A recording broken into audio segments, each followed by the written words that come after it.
Welcome back to each one of you in Commerce Education Hub.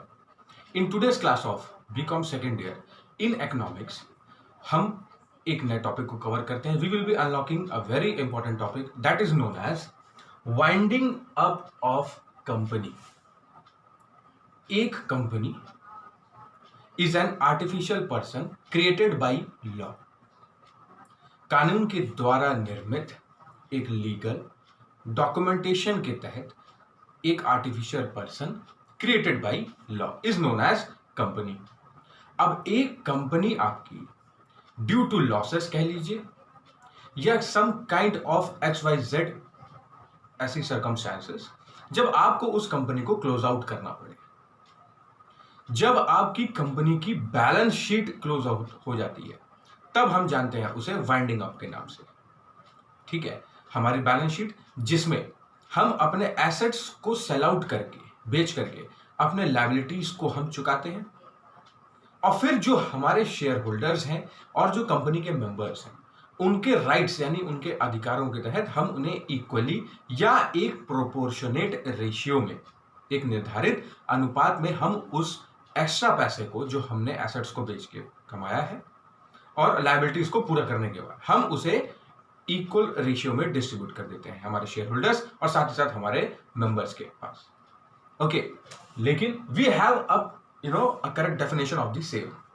Winding up means a process where the life of a company is brought to an end. ये एक ऐसी प्रक्रिया है जिसमें एक company का जीवन यानी उसकी लाइफ इज ब्रॉट यानी उसे हम लेकर के आते हैं एक एंड पर यानी क्लोजर पर, और इट्स प्रॉपर्टी यानी कि उसके जो एसेट्स हैं आर सोल्ड, उन्हें हम बेचते हैं for benefit of its members and creditors.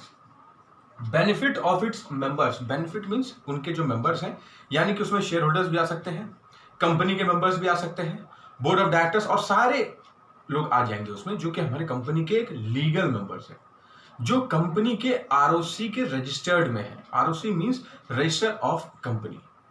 ठीक है, उन सारे मेंबर्स और शेयर होल्डर्स को हम उसे क्या कर देते हैं, डिस्ट्रीब्यूट. और क्रेडिटर जिनसे हमने लोन लिया था या आप कह लीजिए जो हमारी लायबिलिटीज हैं हम उन्हें पूरा करते हैं. ठीक है, बट ये जो एक प्रोसेस है, ठीक है, इस प्रोसेस में लास्ट में कंपनी के पास ना ही कोई एसेट होगा और ना ही कोई लायबिलिटीज रह जाती, यानी कि हम अपने बैलेंस शीट को टोटली क्लोज आउट कर दें. ठीक है, अच्छा, इस प्रोसेस में एक एडमिनिस्ट्रेटर को अपॉइंट किया जाता है जिसे हम जानते हैं लिक्विडेटर के नाम से. A liquidator is appointed. Winding up of company कौन करके हमें देगा, एक administrator. Administrator means who manages all the transactions और works of a company, may be it are financial और non financial transactions, it doesn't matter. Maybe it is a small scale, middle scale or large scale firm. It also doesn't matter. Matter ये करते हैं कि एक administrator होना चाहिए. उस administrator को हम किस नाम से जानते हैं, लिक्विडेटर. उसे अपॉइंट किया जाता है and he will be responsible. उसे रेस्पॉन्सिबल बनाया जाता है कंपनी के वाइंडिंग अप के लिए. ओके, नाउ क्या है कि after winding up dissolution takes place. Next जो इंपॉर्टेंट पॉइंट है कि आफ्टर winding up dissolution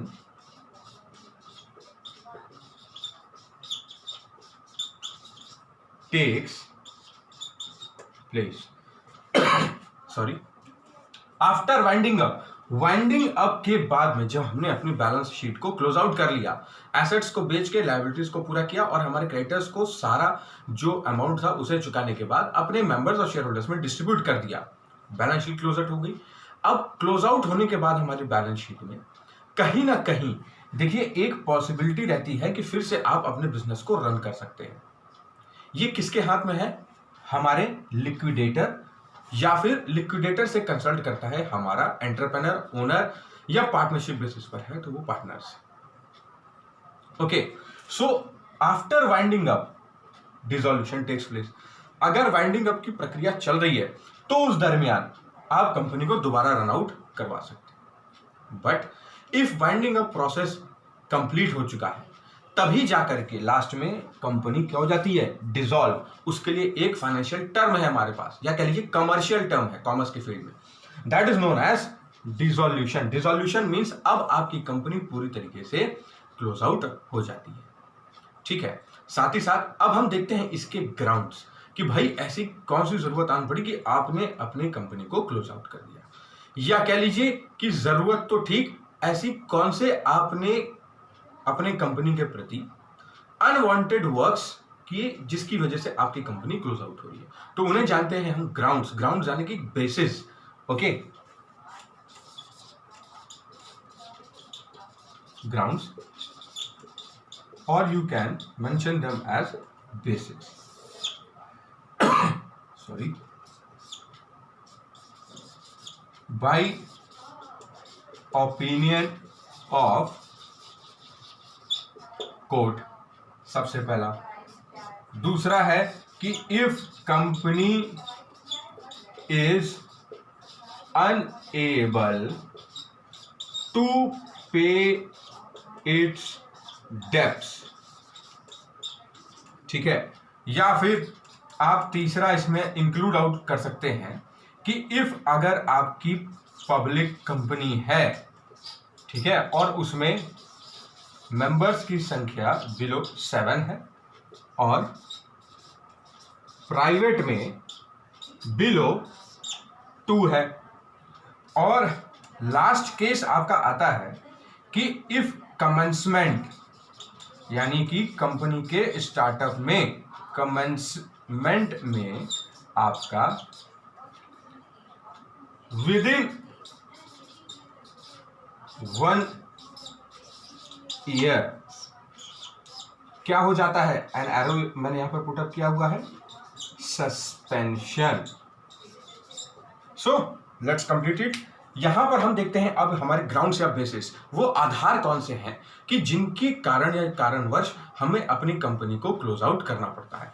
सबसे पहला आता है आपका by opinion of court.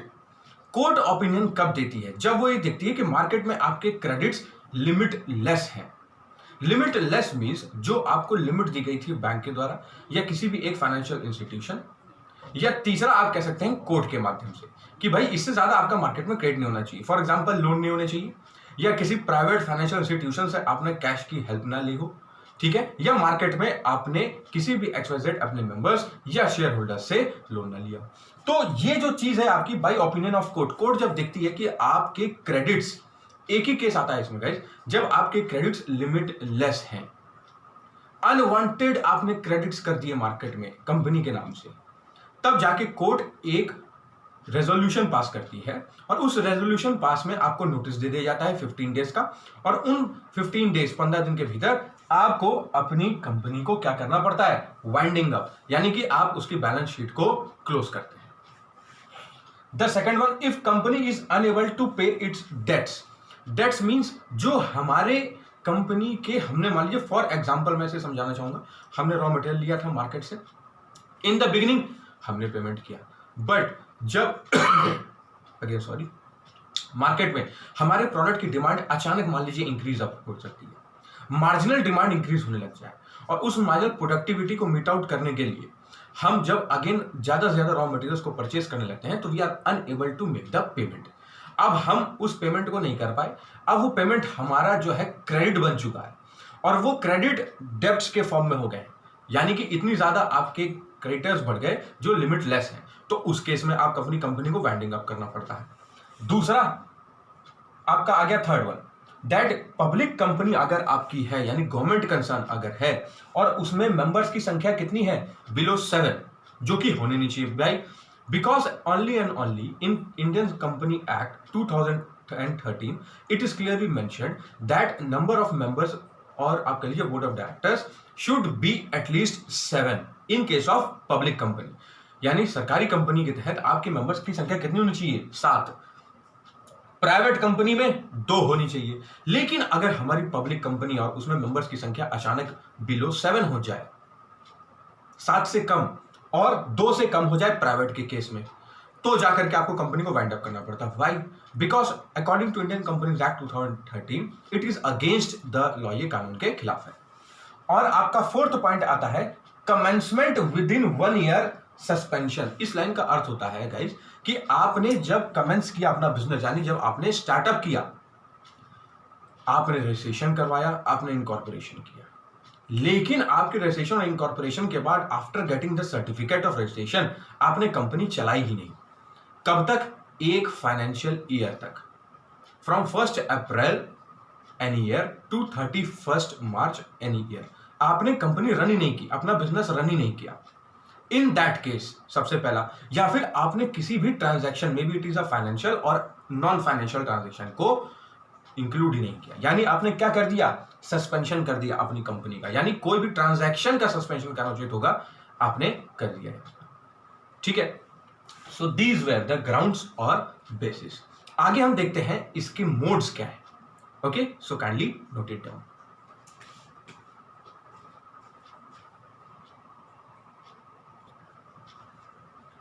Okay, so अब हम देखने जा रहे हैं हमारे जो मोड्स हैं वाइंडिंग अप के।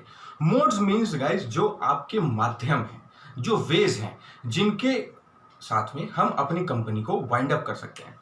तो सबसे पहला आता है आपका यहां पर कंपल्सरी। इस कंपल्सरी मोड में क्या होगा? According to tribunal section 271 of Indian companies act 2013। Compulsory में अकॉर्डिंग टू ट्रिब्यूनल सेक्शन, देखिए हम एक चीज तो हम देखते हैं सेक्शन यानी कि जो धारा है उस अधिनियम की यानी एक्ट की, एक यहां पर वर्ड यूज किया गया है जिसे हम कह रहे हैं ट्रिब्यूनल सेक्शन, जो सेक्शन के पहले लिखा हुआ है। उसके बिफोर में एक वर्ड दिया हुआ है ट्रिब्यूनल। ट्रिब्यूनल मींस ये आपके बाई कोर्ट के ऑर्डर से जब कोई भी सेक्शन पास किया जाए उसे हम जानते हैं ट्रिब्यूनल सेक्शन के नाम से।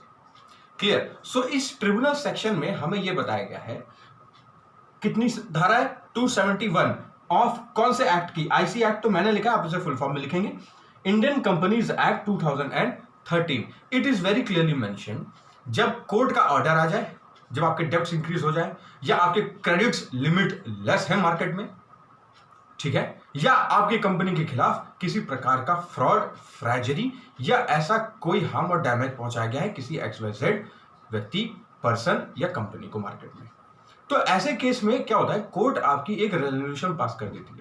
वो रेजोल्यूशन जो है किस धारा के तहत, उसका एक बेस होना चाहिए, उसे हम जानते हैं सेक्शन 271। कौन सा एक्ट? 2013। तो ये तो हो गया हमारा पहला माध्यम मोड। दूसरा है आपका कंपल्सरी और दूसरा आता है आपका वॉलेंटरी।